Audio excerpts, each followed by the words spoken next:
začne pižlat. Pižlá a pak začne pižlat i psa a všechno. No tak počkej. Vezme pytel, šoupne tam kudlu a šup s tím pod auto, jo, jen nech.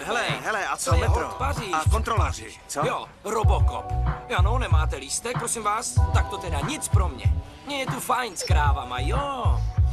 Jo, je tu fajn, koukni, Je já to si tu tak. pěkně dýchám luft, jsem strašně silný, všechno je tady silný, jo, mrkni na ty krávy, jo. Bohu tam jde. No Jo, teda. bohu tam jde, jo, dělej se mi Hele, voloviny. koukej, jsou tady 14. strážci pořádku.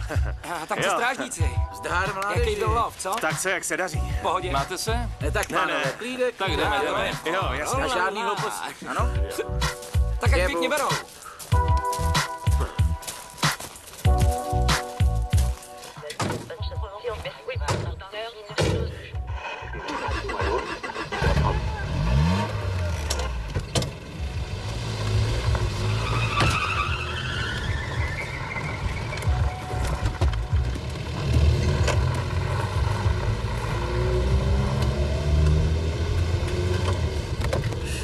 Dáš si čouda?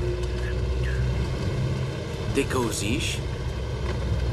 Vždycky jsem kouřil. Předtím jsi nekouřil. No, tak teď kouřím. No jo, ale teď kouříš ve službě.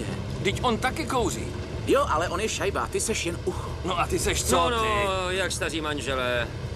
Co se děje, proč jste mě přišli opruzovat?